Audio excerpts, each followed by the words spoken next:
여러분의 구독은 영상을 제작하는 데 큰 힘이 됩니다.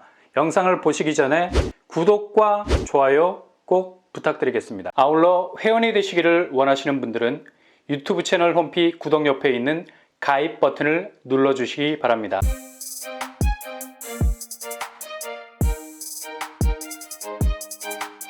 안녕하세요. 빠무라 먹떡밥입니다. 이제 본격적인 부동산 대격변의 시기가 찾아올 것 같습니다. 전운의 감이라는 게 있죠. 그동안 간신히 떠받치고 있던 지표들이 한순간 와르르 무너질 수 있다는 건 그만큼 기저의 지표가 악화될 대로 악화가 돼서 이 악화가 양화를 구축하는 것처럼 일시적으로 꽃잔치로 보일 수도 있었어요. 마치 연꽃을 보면 연못이 썩어감에도 불구하고 꽃이 달리는 걸 볼 수 있죠. 자연의 생명력이라는 게 대단하다는 감탄이 나와서 이걸 승화로까지 말할 수 있는데, 그러나 경제 상황은 완전히 다른 겁니다. 저변의 지표가 다 문드러져 가는데 그 위에 아무리 꽃을 단다 한들 이건 억지로 달아놓은 인공적인 조화에 불과하죠. 지금 한국 부동산 상황이 딱 이렇습니다. 이걸 저격한 시카고대 교수 아미르 스피, 그냥 한국 부동산의 아킬레스건을 건드리는 톡 쏘는 언급을 했는데, 이건 거의 한 방에 지금 한국 부동산 상황을 초토화시킬 수 있는 정말 묵직한 말이 될 수 있겠죠. 바로 한국 국내 총생산 GDP 대비 가계부채 비율 증가폭이 2008년 금융위기 당시에 미국을 연상하게 만든다라는 언급도 했었습니다. 이건 한국과 중국의 주택 가계부채 경기 사이클이란 제목의 논문에서 밝힌 건데, 그만큼 한국의 부동산 시장 자체가 비정상적인 가계부채로 굉장히 왜곡된 자산시장을 형성을 했다는 얘기죠.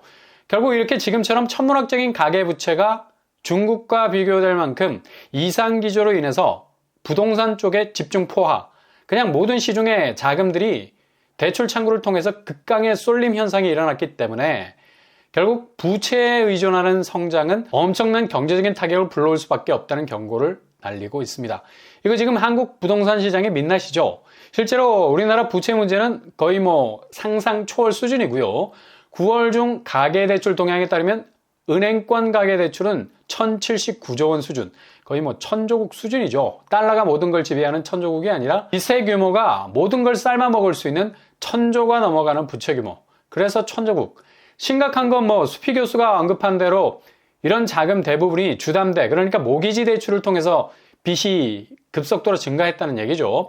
은행권에서 증가한 규모만 6조 원 수준이고 시중은행 파이만 해도 3조 원 가까이 됩니다. 당연히 이런 가계부채가 부실로 변질될 수밖에 없는 게 소득 대비 돈을 빌려준 게 아니라 소득에 관계없이 무작정 금고문 열고 특히 특례보금자리론 같은 대출, 대방출을 했기 때문입니다. 결국 이자라는 부메랑이 이렇게 빠져나간 돈마다 시한폭탄을 달아놓은 건데, 급속도로 오르고 있는 금리가 째깍거리는 폭발 속도를 더욱더 부스트업 시키고 있다는 얘기죠.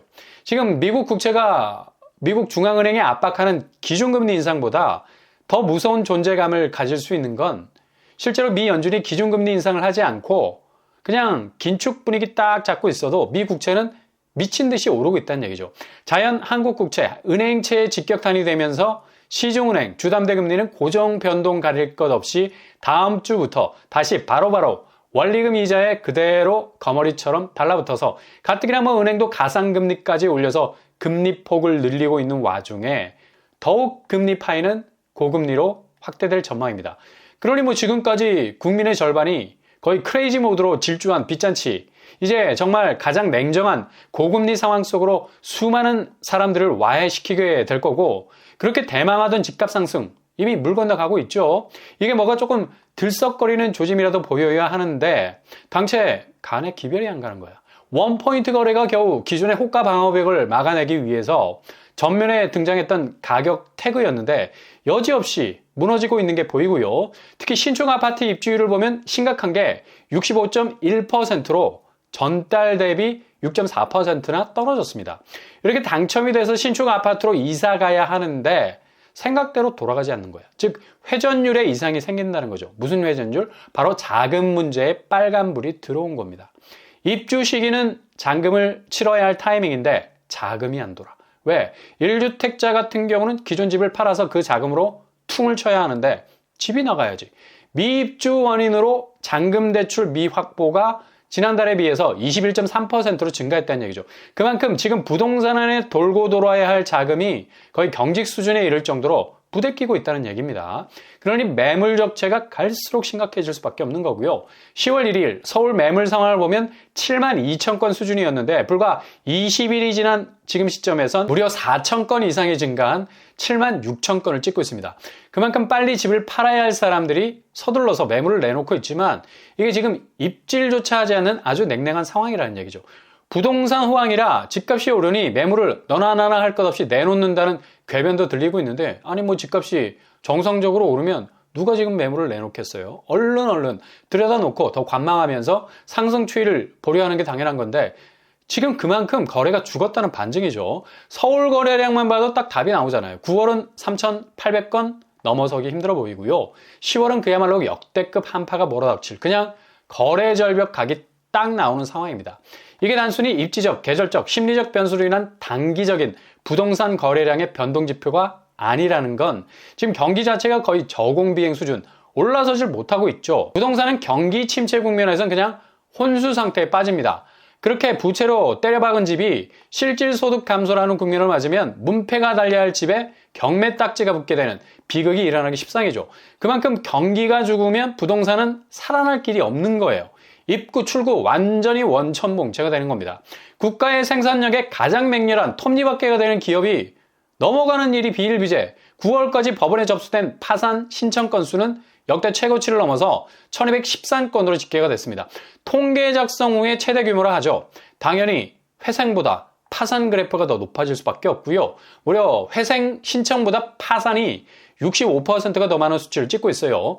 이렇게 국가 생산 동력의 원천인 톱니바퀴에 이빨이 빠지고 있는데 무슨 부동산 상승세? 그것도 상반기 그렇게 미친 듯이 빌려온 부채들을 쳐낼 수 있는 집값 상승은 꿈도 못 꿀 지경이 됐습니다. 아마 역대 부동산 환경 중에 이 정도로 악화될 수 있는 시장을 경험한 적이 있었나 라는 생각이 들 정도로 너무나 큰 악재들이 산재해서 터지고 있다는 얘기죠. 이런 분위기 지금 부동산 실거래 현장에서는 더욱더 뼈저리게 느낄 수 있는 거고요. 결국 반포까지 무너지는 모습이 시작이 되고 있습니다. 반포자이 최근 실거래를 보면 최고가 39억에서 9월 말 거래가 떴는데 33억 실거래가 나왔고요. 반포는 저층 고층 별 상관이 없죠. 4층, 16층 거래가 거의 비슷한 가격대였고요. 그래서 거의 6억의 낙폭을 기록하는 거래를 치고 있습니다. 반포에서의 이런 움직임 상당히 상징적인 포인트가 있죠. 결국 이번 2차 하락장은 전방위적인 중심부와 주변부가 함께 충격을 동시에 받는 궤적으로 움직일 겁니다. 왜냐? 이게 대외적인 충격파를 동시에 받기 때문에 그리고 가계부채와 경기 침체란 같은 위험 지표를 떠안고 있기 때문에 동시다발적일 수밖에 없다는 얘기죠. 아크롤 리버파크 30평대 고점 46억 6천 대비 36억의 거래가 됐고요. 여기도 거의 10억 정도의 낙폭을 기록하는 변동성 보여주고 있네요. 반포가 상당히 위태롭다는 생각 들고요. 신반포 2차 30평대 고점 39억 8천 대비 34억의 거래가 나왔어요. 여기도 낙폭이 상당히 큰 걸 볼 수 있죠. 그리고 반포 서밋 30평대 고점 31억 9천 대비 27억 8천의 거래가 됐고요.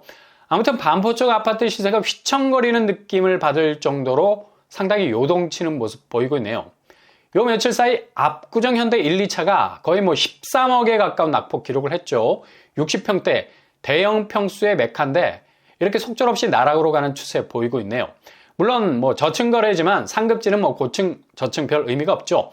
그리고 분당 쪽 백현 2단지 휴먼시아 30평대 고점 22억 대비 14억 8천의 거래가 나왔습니다.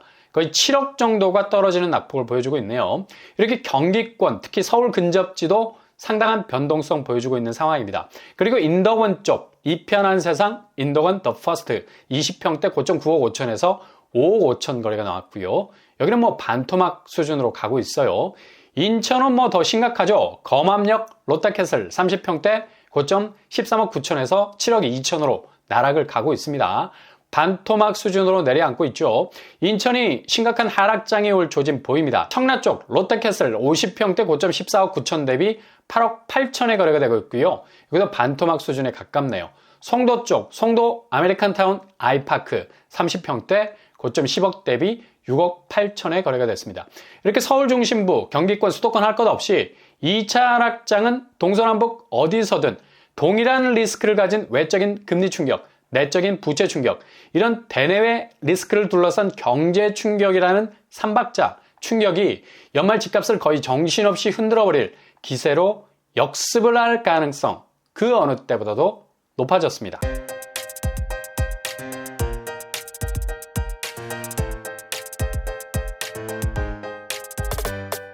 오늘의 부동산 캐릭터처 결국 반포도 무너지네요. 2차 하락장 본격화되고 있는 조짐입니다. 그렇게 호가로 아무리 리스크를 쳐낸다 해도 이게 지금 안에서 밖에서 사방에서 날아오는 충격파들이 정신없이 연말의 집값 자체를 흔들어댈 가능성 높아 보이고요. 어느 때보다도 높아진 리스크는 이제 신호가 아니라 시작으로 성큼 다가오는 부동산 지형도를 만들어낼 가능성 높아지겠습니다. 대비, 채비, 준비 잘 하실 수 있길 바랍니다. 오늘도 응원합니다. 여러분의 길이 꽃길만 되실 수 있길 바랍니다. 이상으로 뻔뻔한 복독방을 마치겠습니다. 구독과 좋아요 부탁드립니다. 감사합니다.